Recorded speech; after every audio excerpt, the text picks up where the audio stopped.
ye didwa e de abom no aha na ye pono a wo betimi afamu e de akọ eye emiamia ahodo nyina wei eye investors a won mo epese woni Ghana be didwa e na waka sansem wei e de ato wonum etirim sanso e na Ghana sese ya babeto edwa se e ka ye de ye se oman no ka wo de pa no ye kekasi eni a eye 861.4 billion ama eno so wode ababetu edwa a ye behwe na ye di eho enkomo sanso ena ababeto edwa se procurement intervention so esefata se ye bebo eho eban na enkonkofa ohaw kese bia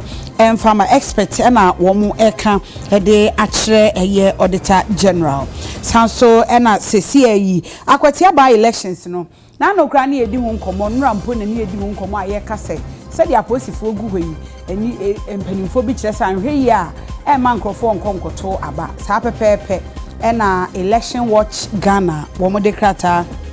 epie emu abonten a womu echese sa de ne de ebe ha adwene se ye boban no e wo se ye san hwe se de omanfo so beko na womu akwakoto aba ensempi ka woni e de bremo kasebo emu nimako bi adaroma busia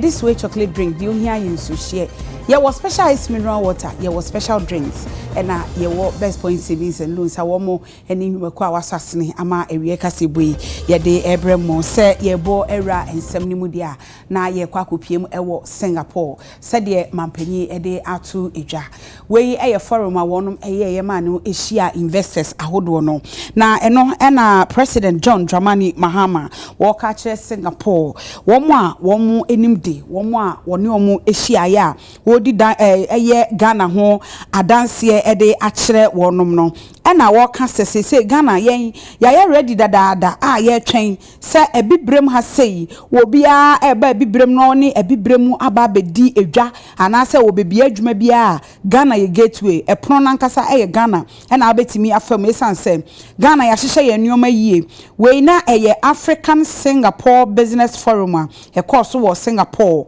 na eno ena wo chese se de Ghana yes ya ye ho a ye gina ye ba bi kama na ya hihye ye nneoma yie ye sikasemu ekoyie adwuma ekoyie bibia akokama no wo bi obeba be ye investment bia ebo ebibrem ha sei no won hwe ni mu se 3.4 trillion we a free trade market yaye ehu adwuma de ato ha wonum eba no eba beboa Africa Continental Free Trade Area yenim se ne office kese na won kan mantem ha sei enti obi bia wo ba no mampanyi ka kire mo se eno no na chese wawura ebibremu ano no wose se wo hwe se de ebibremu ha sei yesi nyini ewa adwadie mu a wo ba ye market no a ekon ten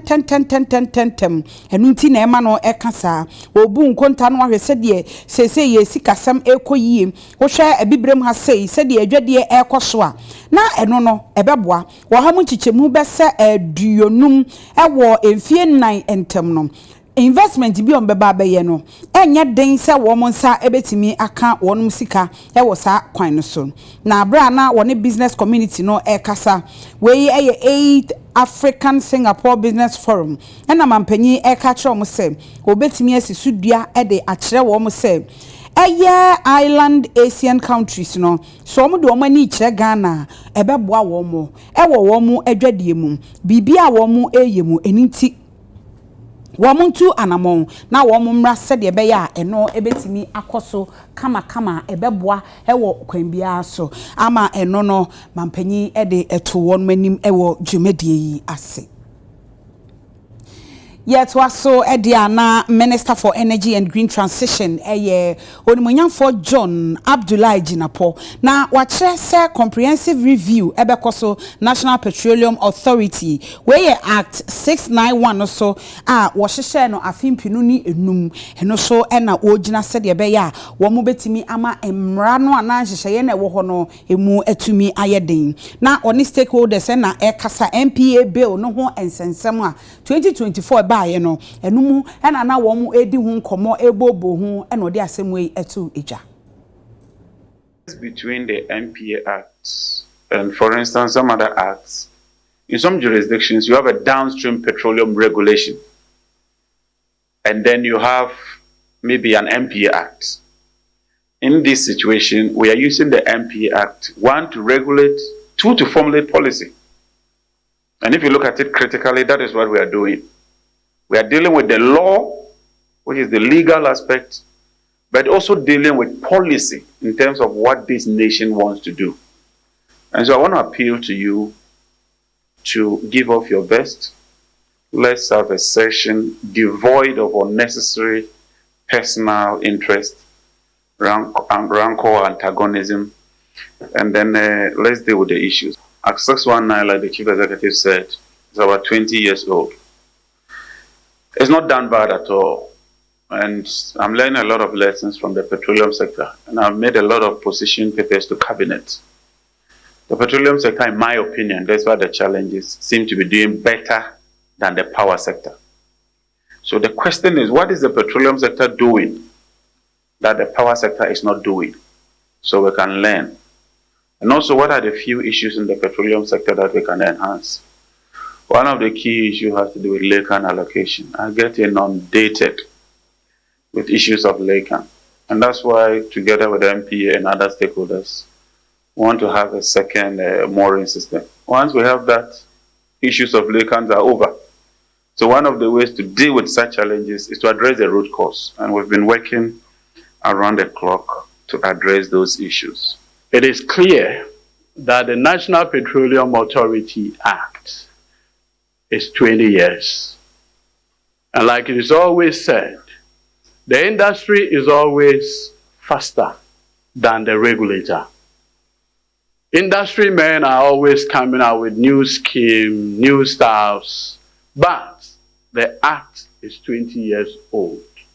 So you can imagine the things that have happened in the space of 20 years, the growth among others. It has become necessary that we go back and look at what happened 20 years ago, the vision to regulate the industry, and what the challenges today are. We have the finest minds you can think of in the petroleum downstream, industry experts, practitioners, among others, to help us shape maybe another 20 years of the life of the National Petroleum Authority. Public Accounts Committee womo etna se ana womo edwindwere omahu ni ahwe eka ayede wo sede aban eye ne ntotoye ene nyoma ekoso wo sede yebu enkonta ede efa na bra Public Accounts Committee esi enkonwa no ewei eye enura abra womo etna se pe na Controller and Accountants General's Department opanyina wono ena owo ho no wode ekoto Public Accounts Committee enim se sesi ayekase Ghana ka yedie ema womo ekobu hu konta wo Ministry of Finance no ye kapa 861.4 billion we eye o pepepe ahanwotwe aduasia ba kwa chiripo 9 na eno oche se womo tena se din na womo hwe sede nkontabuo ni sitie no a ensisu yie esan se wonom ekopie mo Ministry of Finance no eye 737.17 billion na opepepepe no ahanson aduasanson achiripo ba ko ne nson ena oche se womo de omo records mu ene se de nhye ne sitie no sa nete enti e kamia ye se nhye da nyepe eno na ma enam so ma omo kopie mu Public Accounts Committee nenso opanyini wono ena eda ano ori akwese agi wa cheche nsemu.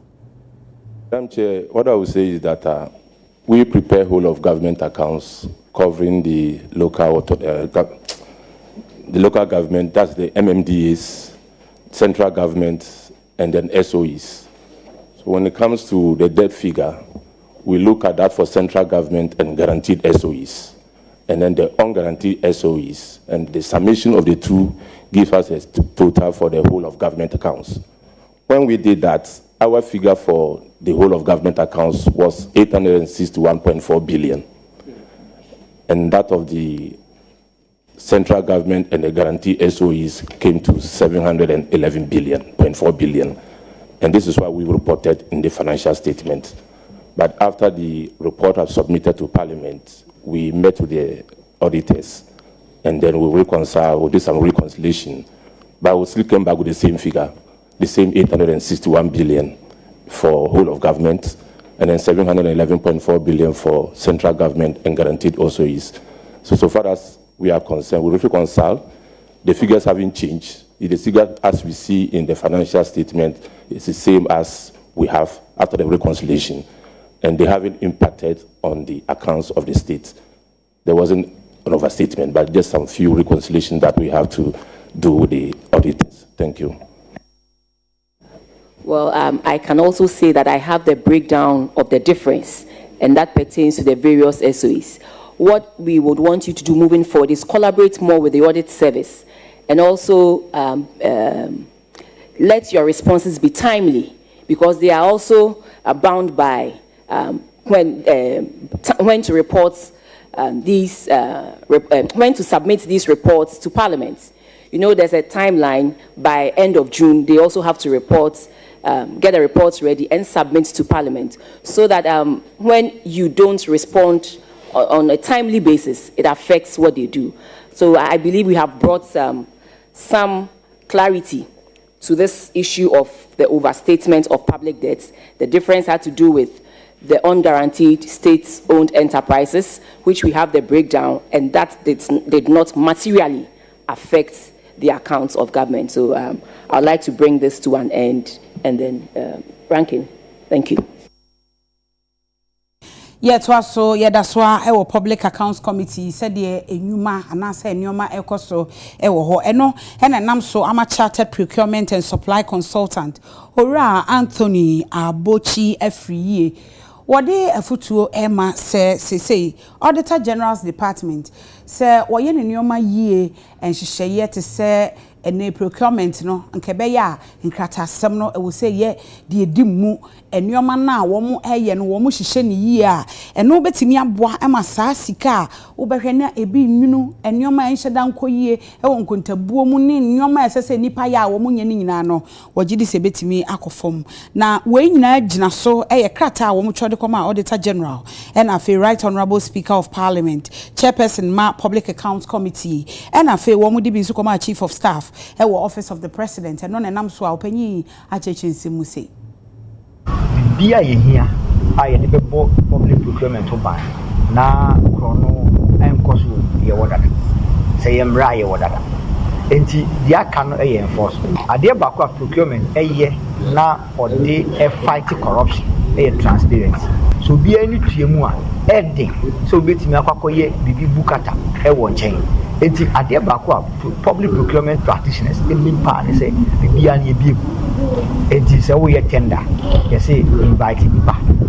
say ye tender the case sika no sombo a eye kese a eye over 100,000 and brand say fakoshe ni super now every company or Ghana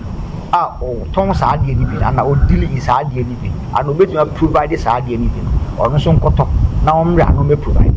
ye wi a ye we bit open e se obiem na obi aba na obehwe bi so ye bi tender no company A equity 10 cities company B equity 12 cities company C equity 9 cities nema we nyina e nema e wo mrem it is just by following the law no we are good to go. Eti san we are say enye evaluation no so no enye kokoamu ade e ade a nipa dom omo no so kra no nipa nu e na betena se ahwe tenders na e ba ye nim no mo de recommendation akọ say we e na yemfa e man again ye RTI ya passing enya ade a ye limited to niema ye politically inclined nko procurement so kan eti ye ti he ye tender bi wo any state institution obi betimi atwako say tender number so and so me pese me hu ngofo kra e respond e pese me hu ahia omukoti e pese me hu the winning contract because of sa niema na ye biebie mu by the laws of Ghana e enough say so obi pese ye kunulu bia yetimi di ehan etoso na yetimi di free of corruption ade ba ko abo Ghana pompa na say Ghana for ne procurement for be ya adua procurement is one of the potent tools I deal with corruption it say e koso sa na say enye say collusion esi say we ni we aka mutu abum okokwa mu e be yede so be chinchi mo bi sa so be wi bibi akoshe ba bi be fine na yenya ge friend value for money ss ade na wo de koto no obi ehu se ka wo na ka okoto a se de nka wo be ko shop A shop B shop C aye sure aso ade ni mu awoso na akoma to yem se de o sika to e ade pa na woto sa pepepe da public procurement so design se ebe operate obi an fa ne nimdie ne na hoden emwa sa Ghana project aye because aye ma yina nti me ma femu de ene se by me procurement training atam auditor general report ehu niema ye the procurement interventions ebe resolve the bomb pie say auditor general no obegina super ma making me available say emwa bia ombehia in that regard for free and also need a little contribution a obetimi e de aboa for mine afei yemfa ye ni ncha kwatia abato bekoso nyame yadwe ne na wotwe pepepe ababeto edwase ye dia posifo bebre e na akwakogu akwatia na ye kwakwakohwe sede esi ye tie nkrofo e kasa bebre e de efa saa ensem yi ho ye nse ntwoni kwabnofori e wa homa no so a ye ne no bedi nkomo ebisa ne sesen na ekọ e de ne wahunu aposifo no wo mu bebre no de ne bubu asen na ekọ kwabna ma ha e wo ewie kase wo iso akọsị amejo so bibi abọkọ de ọbọ ade adom na nso diem nyame adom ye ho ye power ha na yese de yese muni aposifo na ba beda se utu nan ba ku bia posi ni gina wo nchen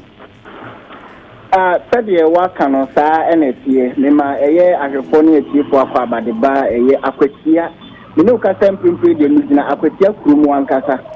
no ye denchembo district anasa akwatia constituency ewo Procurement no na sede odin kan boss no on the 2nd of next month September na by election e be ko so sansa ko TMP NSC okuni 18 no by election e be ko so na afanu no MPP ni NDC omo na di mu akotene pa obi a boaboa no ho se obetinya ba beginem na ene ubepiem wa akwatia enya akwatia nko be bi ti se achenwanchi topraman kusi eni buadia enkuro na ewo constituency ni nyina no ansa na ubepie se ufi kronim anase ura kronim no eni ubehu police barrier na yehwema nka normal police barrier de nke nipa ewo ho no anase police form do mugina ho nka abro so na ebia mmienu miensa enan nanso enei die se ufri achimda ewuramu ewo achim wenchi a police barrier ubetra no miensa na a police for egu ehonom no me ha mani nka bese edu de ko edu numu de barrier ba ku bia obehia ewo honom apenso wudi bepiem wo akwatia krom na yamfa ne se ufri achimkede na ewura mu wo akwatia krom a ubedi nka dubu adua eno nso police barrier obehia no enye normal police barrier na ewo ho dada no we new one kra abato ninji no omaba bebo ewo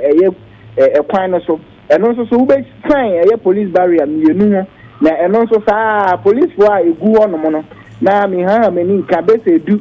ede kodu num de ube hia omo police barrier bia ube san ho na urura mu wo akwatia krom ankasa kra de na chesa aginsem ene omo doso pa omo cars mumuruntu ya sa ebia apon eba na se omo ko demonstration aya yehu se omo edidi omo chi na bi omo de nsohie gum this demonstrators na ya bata ya omutugu omuso no ebi oha no mo a o mapake e barrier ene manchia debre chese baby abewura bia no a police for ewo eho mo a do so pa ya mitrema chese na chese bambo na say the IGP kan say by election ekoso akwatia no behara ma bambo etimi akoso na chese saa pepepe ne yehu no me mani ebubu a wo hwe a police for a ewo enkron na ewo akwatia constituency ni mu a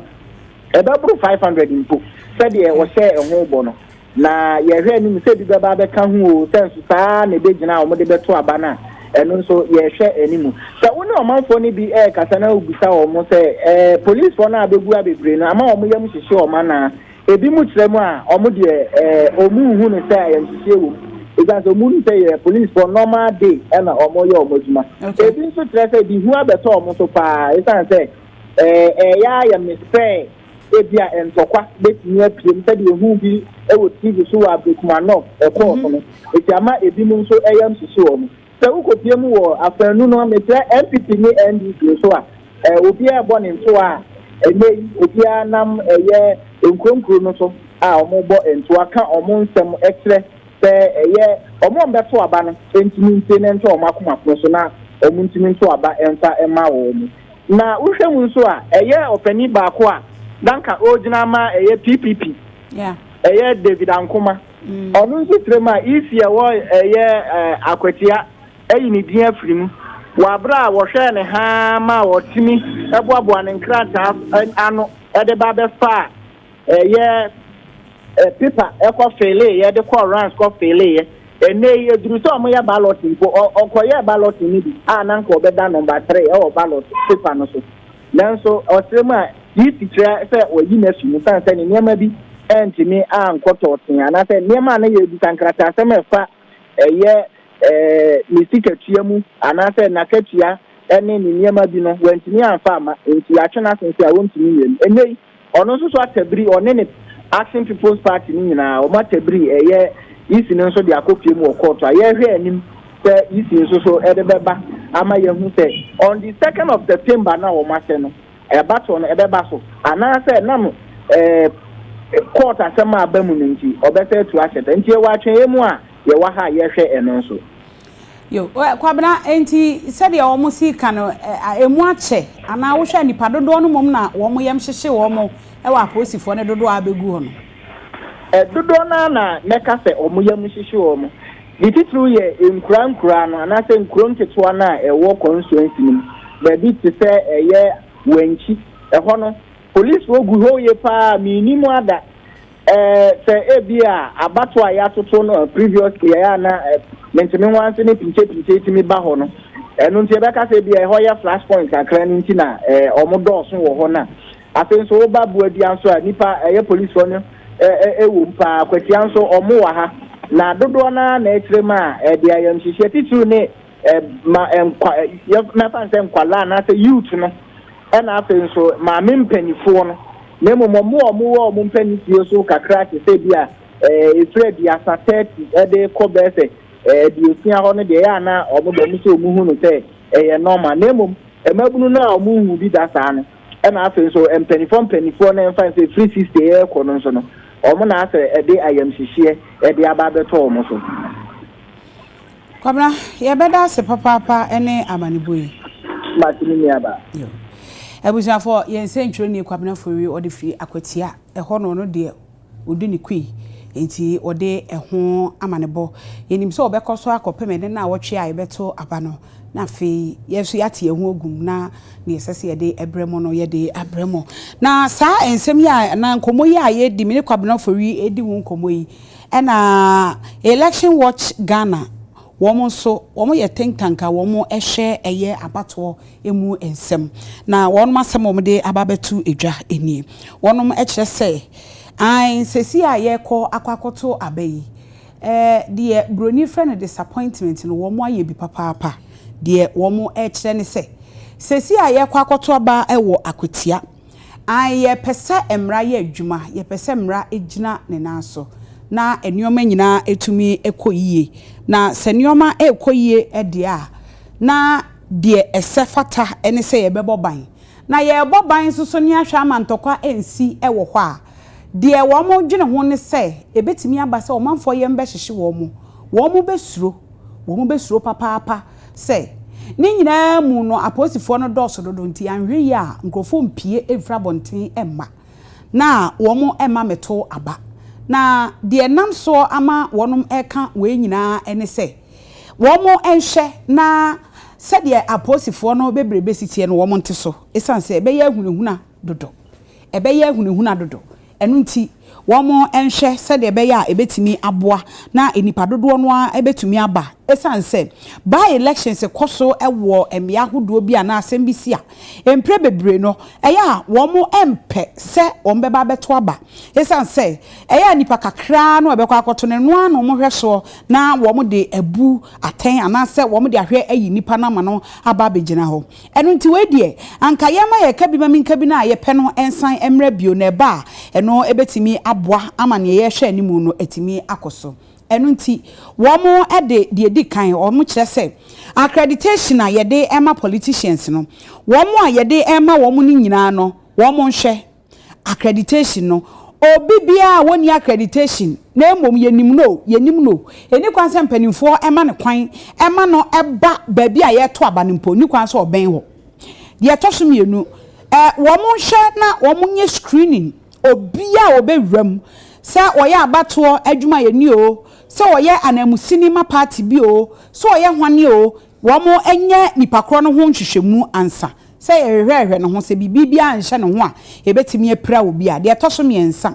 womo nhwe se womo makwan ema akuakuo bia ama ho vigilante fo no ema ya ma akuakuo bia ama ho ama omo nkasa ye bebo ballot box da bi aposifo nti de aposifo ekono na womo enyai womo ye sa partisan group na womo ba we ye henhenfo nie we ye henhenfo nie yenyini nyina emfiri ho na womo ma emra no nye pampe se de be ya aba na ye kwakoto no be ye free emfa se de ye hwehwe animu no ebio womo akasa de afa MPP gina ya womo si yese enya de ombe kwako gina Watermale Central by elections no womo eche se womo ntiase womo tiase a enye yie se womo bechusi so womo enko ade no so de nkesi ye no ewo mrem se party ni nyina na se womo kọ na womo ekoko gina ho eti womo de womo ne MPP fo nya adwene wo se anka womo ye womo adwene so womo bekọ na yehunu se de esitie na emom se womo so womo nkọ ne ekoto akwati ade ne de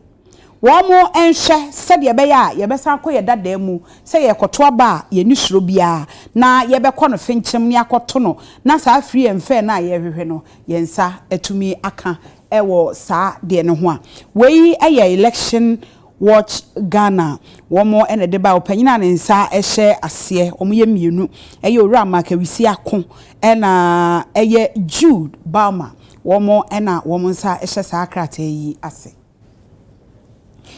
afa ye gina nkramantem ha se na no ada eja bi ekosai nneoma ododo a eye Ghana Water Company wo mu ensuo no bebi ye nam so ye nyansuo enon no mansuo ho kwatwe wo me ahodo ni bi na se ye kase ye de nyame adom North Eastern Accra wo mu enya ensuo na deputy minister wo hwe efisem ensuo eso ni munyamfo Gisela Tete Agutui wakwakohwe ema wabo engineers na baso Accra, higher north and east. And see, ono yabe hu ni dem no. Midday Ghana Water is actually already in their plans, but now this is the reality of it there. There yehwe na capacitor bank no. Yehwe na way ni ye. Na switch panel no. Ono so why because why isolate part. But dem me work Ghana Water ejumafo na han but dem me bon abado. As I see Thursday when you are doing these mechanical things, you are very sensitive. And so there, as I see the next day now and not immediately, no, you have to actually identify and isolate. And these are heavy duty cables I will use, and I think they've done a good job. And maybe Thursday we had a power failure on the plant, which is normal with our operations. Unfortunately, just after the power failure, we had a blast that came with smoke and fire. We were able to dose it all without the assistance from the Ghana National Fire Service and waited. When the power was restored, we equally had another blast in another panel, which also came with its fire and smoke. After that one too was dosed, we did our check and then we found out that the capacitor bank was completely destroyed. But luckily for us, the system is such that we can easily operate the system without the capacitor bank. And that was what we did. And then by yesterday, we were able to put the system back into operation. And so as we speak now, water supply has been restored fully, and we can assure the public that everything is in place for continuous water to be supplied to the system. The damage is quite severe. As I said earlier on, our power bank is completely off now, and there's a need for us to replace it. Then the other panel that controls one of the pumps is also completely destroyed. And there's a need for us to take time and then reassess, because for now our main aim is to restore supply to the system, and so it's now time for us to really go back and do proper assessment and know the extent of the damage. But physically, it's quite severe. Yeah. In our operations, we have challenges. You know, this plant was put up by the Chinese in 2014. We are in the 11th year now, and we do have issues with spare parts. Director General Aoda National Information Technology Agency Yechanitia Ekano Nita Hey Ora Mark Oliver Kevo na openye womo ahihye dwumade sonko we National ICT Week celebration hafem pinonia duonu enum ede no wonom aye no Accra International Conference Center we no eboa abtwetwetwe enintini ne akukudam womo ICT na dwadie mu womo eye nhyehyɛ fa ho womo etimi esesa womo adwene ewo ho na hia ama wode ato anim sɛ yehia sɛ yebetimi akoye anim ewo ICT mu. Our economy initiative, a transformative policy designed to boost productivity by enabling businesses and institutions to operate around the clock. Equally significant is the 1 Million Coders Project, a nationwide digital skills initiative aimed at equipping our young people with coding and software engineering competencies. This program will empower Ghanaian youth to contribute directly to our ambition of becoming Africa's premier digital trade hub, especially within the framework of the Africa Continental Free Trade Area, ACTA. At the same time, government is investing in digital infrastructure and services to connect every Ghanaian. We are rapidly expanding our national fiber optics backbone and broadband network, ensuring that high-speed internet reaches schools, hospitals, businesses, homes across the country. We will not only celebrate our program, but also sharpen our vision, define our priority, and secure concrete commitment, whether in the form of pilot projects, investment, or partnership that will accelerate Ghana's journey to becoming Africa's leading digital trade hub. Afi ena afi we ye ediesi ho a ye edi ho enkomo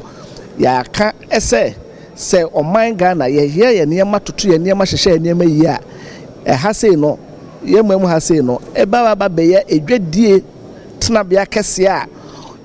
abefo kwan efa so edidi dwuma no ama nyina ebehwe yen enu nti ye botaye aisi eni so ene se obetimi awo Ghana ha sei na se ebia wo ye ankorankora wo ye adwuma emfa ne se ye kenten kora na onwen kenten na obi ewo South Africa ana obi wo Nigeria ana se obi ewo ebia Egypt krompo kora na onipa no ebenya gidie ese se otuaka ese fa sa kenten no ebre na nensa ebeka sa kenten no enu ti na hu behia ese timamufo ebenye gidie ewo abefo kwan a efa so edi eton enema anase edidi dwa eno na obroni efre no digital trust ewo se yenya gidie ewo mu ya to aso edi anabasa senior high school eno ewo bono mantam ni mu no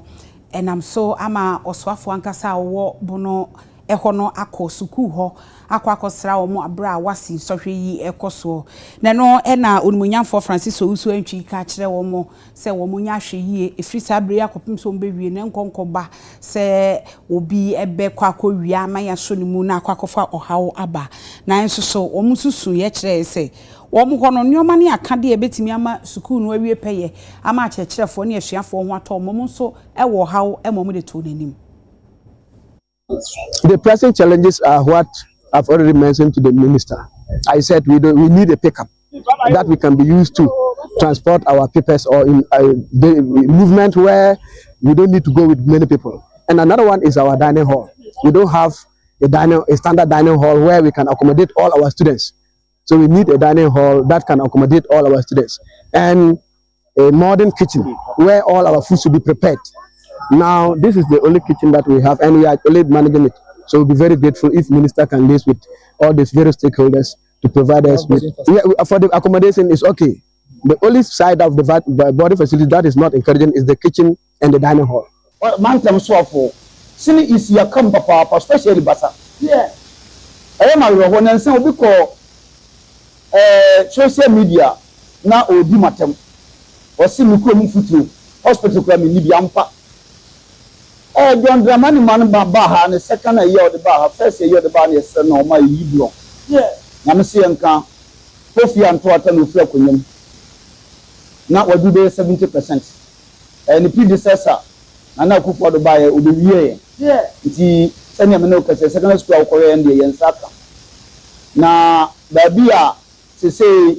ehia ye pa ya yarsabia.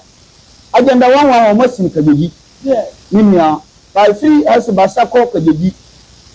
the mass ba ko dunu. Yeah. We secondary school ya me de meka fa yare for be nsia na nso e de makokwa me na nso. Di mesrawo se for clinic de wadaroma wabomodiana wabai wabomodia ye bia man. As a minister in my team, I have to also carry on monitoring exercise. So I came to Basa Secondary School. In fact, I found out so many things, and thankfully, they haven't recorded any malpractices. It is a good sign. It is a best practice that we must all emulate. So I came to motivate them and to assure them that I'm from Atibubu. They are at Basa here taking their papers. They can become president tomorrow, irrespective of where you are. So I came to motivate them. They requested for so many things, but we thank God that we've already worked on most of them. Their dining hall, about 2,500 capacity dining hall, is approved. So very soon the contractor will come on site. Yeah, to akase bono eso a Vehicle and Asset Dealers Union of Ghana wo mo de krata pia bonte na krata no ekenkan na nsemu a ewo mu enie wo mo national executives a wo mo da Vehicle and Asset Dealers Union of Ghana eye vadag na wo mo se wo mo pese wo mo ekasa head fast stolen vehicles chese cars ayeton e wo man mu a empanimfo chese sese wo pe wo man pa wo mu wia cars firim amanone de be pie mu a eye Ghana no wo mo so mpese wo mo twe wo mo ho free ensem ya ekoso emu wo mo ekue wo mo hwese wo mo cars a wo mo ton no wo mo eton cars a ho tie emom cars a wo mo ton no e second hand cars enye car mo no e na wo no eton ena wo mo so entimi megina ho mfa mo nsa mesi wo mo bo ma meka bibia a ebetia eye bambofo hwehwemu a wo mo eye asem wo betimi aka ene se asodie na nyo mo nko an de wo so ena enyo mo nko an so ne crackers efri amonone ebepiemu e wo maimu Ghana adehie ni bia wo mo nye car dealers crackers efri amonone eba na empre bebre no ebetimi abase wo mo so aye bibi ena enam so ama wenum nyina eba isa so obi wo ho a onye car dealer eso so ton cars crashing dealers na nkasa ena ebio nso wo mo de wo mo tai bambofo achi wo mo ye nhwehwemu ede afa stolen cars no mo kra no mo pese saa de no etuo etumi twa e wo man mu eno nti ebre bia ye behia wo mo executives ne say wo mo de wo ma ye ready so wo mo ne abambofo agency ahodo no be kan bomu na wo mo ahia na entiteye bia esese ye de ma wo mo entiteye bia esese wo mo so de ma omanfo no wo mo pese wo mo ye ne saa enti wo mo de mo stretch le kura bibia wo mo nton samfre wo mo na wo mo ne wo mo ebe corporate kama na de esefata se wo mo eye no wo mo aye sesi ayi de wo mo etwe wo ho afiri saa enwoma no wo mo ka wo mo nyi bi mfiri mesan se wo mo hu so wo mo member bia edi dwuma bia ete saa ama akwakoye wo haw anase wakoto ka ya wia enode aba sakrata ewura Bernard Ntrakwa won ye president a oda ano enode ensemi ebre yen metwaso edia emrahebedwani a owo chia na paga wo ye member of parliament education committee no eso eye owura ni chema Bila Alamzi opanyi ena wo che se sisi a corporal punishment se enkwada wo school mu na wonum ebe bone na ye behwe na ya twe wonum aso no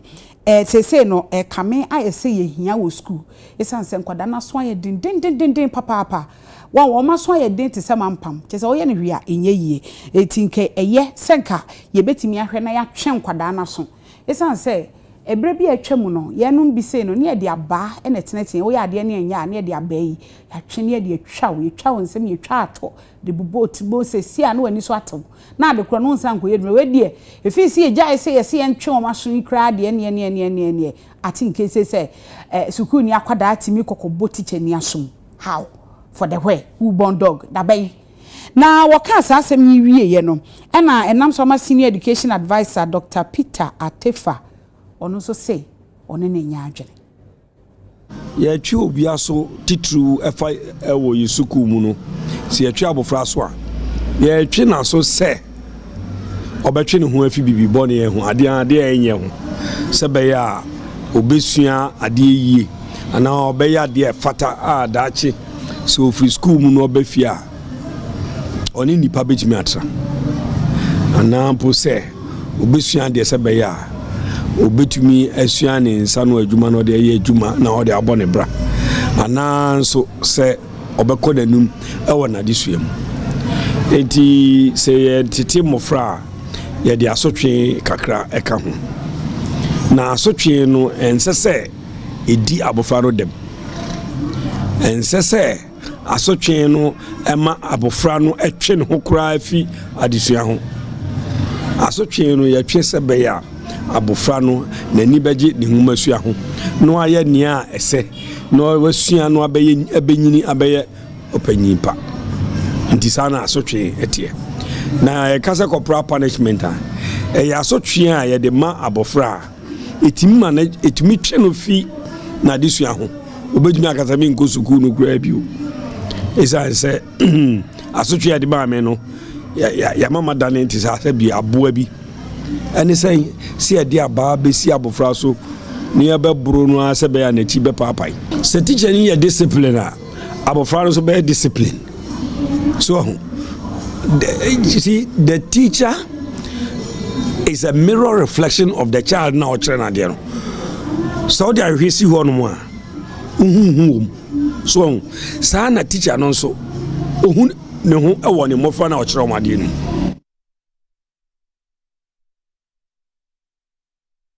ye to aso e de ana yenim se homowo afahye no akoso na wo twetwa mu no e be kasa bosumi ewura mu yi bosumi etwa mu a ye de bewura we mu no enya de ankran ase yadaje e wo posokra homowo afahye no akoso ne nam so magamanche Kentucky Tekotru a otoso mienu wo de nani akire eye Royal Museum I no e wo apenkwa ene Accra Brewery nani e pani behwe gamanche wo fa kwan mu nanteye e no wo nam kwan mu se ne yesi ya bie kwan mu na enkran ehene ba na yenkwe se de esi ekoye Yegbelian base fi o Yegbelian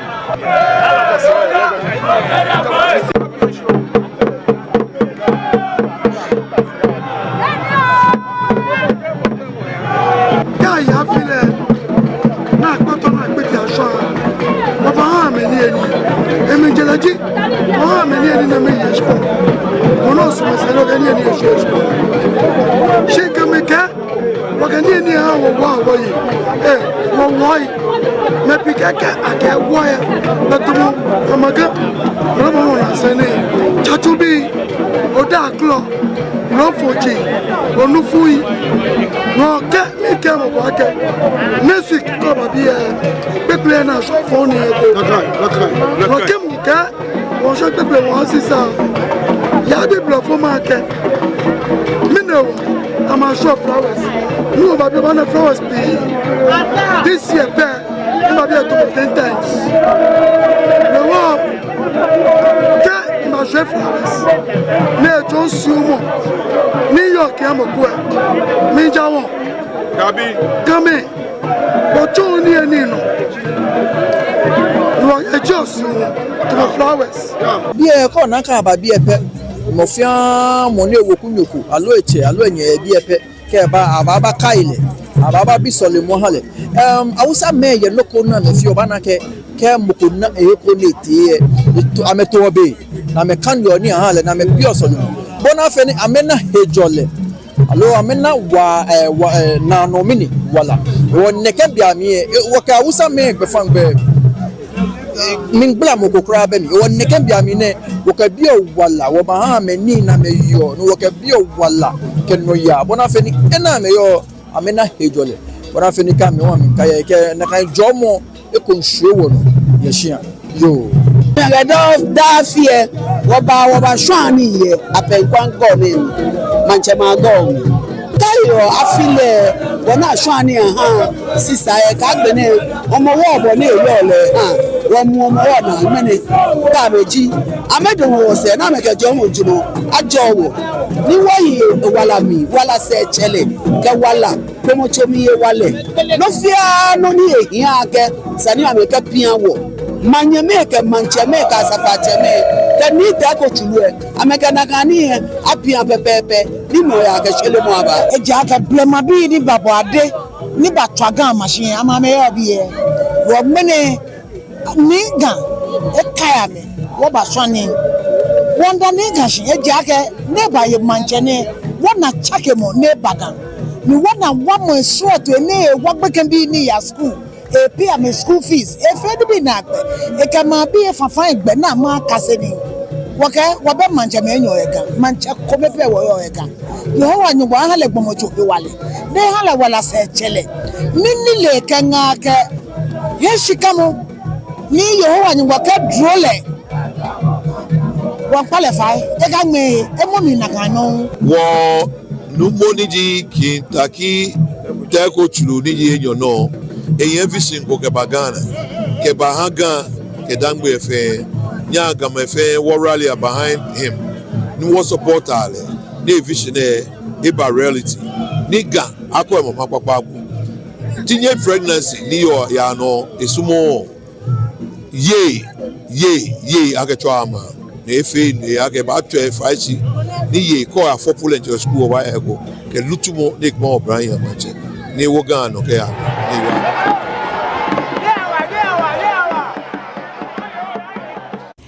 Yaje aboafo nkrato abaye ba agudie mu nsemani mado e de beto aye so ye basisi a From to break us your boy eye ecobank adaroma and waso yasene ama ye de bro